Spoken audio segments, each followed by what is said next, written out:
गणपती बाप्पाच्या प्रसादासाठी आज आम्ही तांदळाच्या पिठाचे उकडीचे मोदक करून दाखवणार आहे।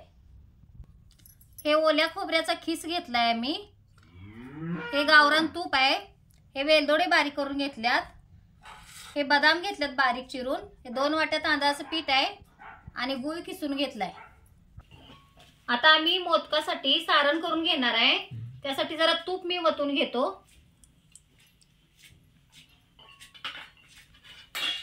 हे बारीक किसलेलं खोबरं यात टाकणार आहे।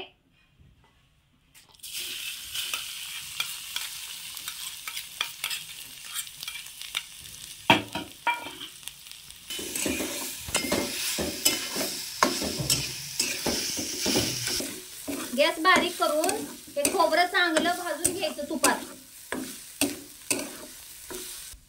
आता यात खिसलेला गूळ टाकून घेतो। तुम्हाला जास्त गोड पाहिजे असलं तर जास्त गूळ टाकायचा, कमी पाहिजे असेल तर कमी टाकायचा।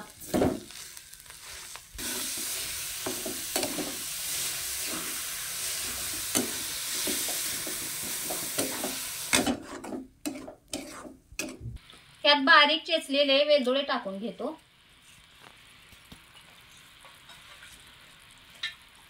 आणि बदाम बारीक केले हे पण टाकतो। हे बघा सारण असं शिजवून घ्यायचं। कसा कलर आलाय बघा चॉकलेटी आणि वास पण छान सुटलाय। असंच चांगलं शिजवून घ्यायचं सारण। 2 वाट्या तांदळाचं पीठ आहे। आता यात 2 वाट्या पाणी ओतायचं पीठ शिजवायला। यात थोडंसं दूध टाकून घेतो। आता या पाण्याला उकळी आल्या। या तांदळाचं पीठ असं वैरून घ्यायचं आणि चांगलं शिजवायचं।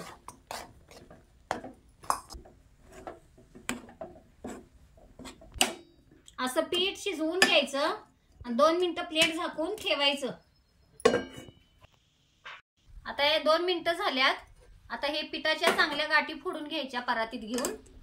चांगलं मळून घ्यायचं याच्या गाठी फोडून पीठ। चांगलं मळलं की मोदक चिरत नाहीत, मऊ लुसलुशीत चांगलं होत्यात। आता या फुलपात्राला जरा तूप लावून घेतो आणि या पिठातल्या सगळ्या गाठी फोडून घेतो। तूप लावलं की पीठ चिटकत नाही फुलपात्राला।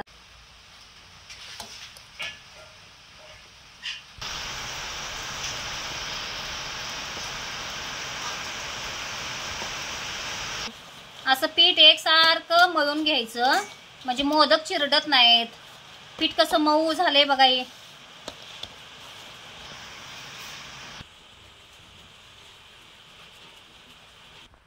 हाताला तूप लावलंय त्यामुळे पीठ हाताला चिकटतंय का बघा। आणि पीठ पण लय भारी मऊसूद झाले।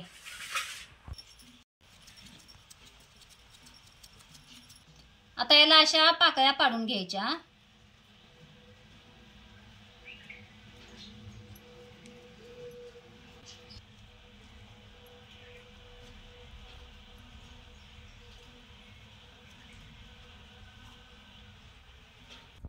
हे बघा कशा आता पाकळ्या पडल्यात।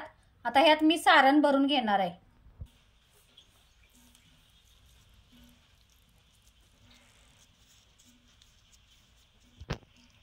मोदकात जेवढं बसल तेवढं सारण घालायचं, लय घालायचं नाही। हे असं सारण भरून हे बघा कशा पाकळ्या ती पडल्यात मोदकाला। आता हे मोदक करून तयार आहेत। आता हे उकडून घेणार आहे मी। आता हे पातेलं घेतलंय, यात 1-2 वाट्या पाणी ओतलंय। आता याच्यावर मोदकाची चाळण ठेवणार आहे आणि यात केळीचं पान ठेवून याच्यावर मोदक उकडून घेणार आहे।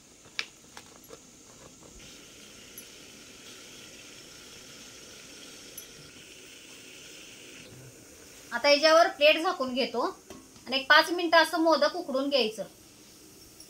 आता हे मोदक आपण शिजल्यात का बघूया।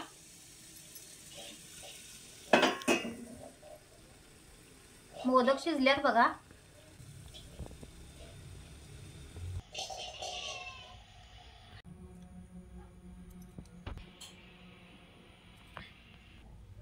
आता हे मोदक खाण्यासाठी तयार आहेत।